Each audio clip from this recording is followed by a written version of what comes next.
Okay, real talk. So last week I set out to learn Japoński. So by now I should know 140 words. Do I? Yes, I do. I've been studying about 2 hours a day, and with that I've been able to learn 140 words. We're gonna do a big review of all the vocabulary I learned maybe in a week or two when we have a more substantial list. But this week, today, what I want to talk about is how to do that. How to learn words every single day and remember them. Don't just learn. Way back in the day, I used to work for a company called Techstars. It's an incubator for startups where they kind of help young companies get off the ground. And one of the companies there was Memorize, one of the leading language learning apps right now. Back then it was just 3 people and I was helping them with technical stuff. And one of the founders, Ed Cook, is a fascinating memory champion, and he taught me he's able to memorize a deck of cards in a minute or two. And the way he's able to do it is by not memorizing it, but by imagining it. So what he's gonna try to do when he's trying to memorize a deck of cards is make up a story. He's thinking, I'm walking into a room and then there's a painting, and that painting represents some number. It represents something particular that reminds him of that first card. And then he walks on and then there's a carpet, and that carpet has a specific maybe color or shape or something, and that reminds him of the second card. And so by imagining a scene, imagining a whole big thing, he's able to then, when he's trying to remember those cards, walk through that scene in his memory and be able to recollect everything perfectly. And this is not some woo-woo bullshit. This is a memory champion that's been featured in New York Times, wrote a book, a best-selling book, and now has a leading company in language learning. So this stuff really works. And so I thought, well, yeah, that sounds like a great idea. Let's say I'm trying to learn the word for yellow in Japanese. The word is ki, and I could try to remember it, but at some point I'm gonna forget it.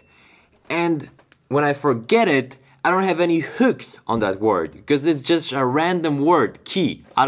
There's no hooks in my brain that connected. It's just one binary connection. But when I think about it, I think, okay, well, keys in English, they're usually yellow.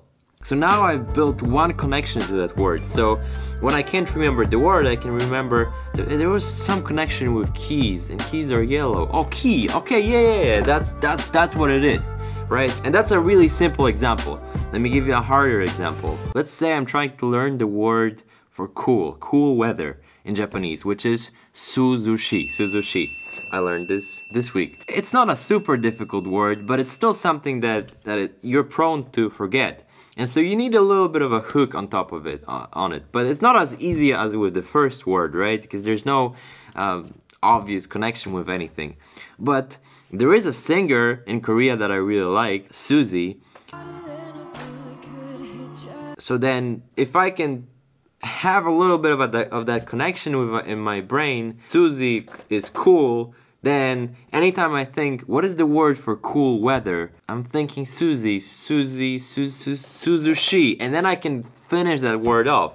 And so it's a lot easier than just working off of nothing, off your brain. And then the weirder you make it, the better it is. Because the weirder the story, the more sticky it is in your brain. And a lot of the words are gonna be very, very personal. Let's say we're looking at the word hosoi. That's the word for weak in Japanese, weak, skinny. And so what I imagine all those high school girls walking with their soy lattes and their Uggs and then their pink PJs, and they're like soy ho, right? So hosoi. So for me, when I look at that word, that imagery of that American girl walking with her pumpkin latte or whatever is just so vivid that it's so easy for me to remember.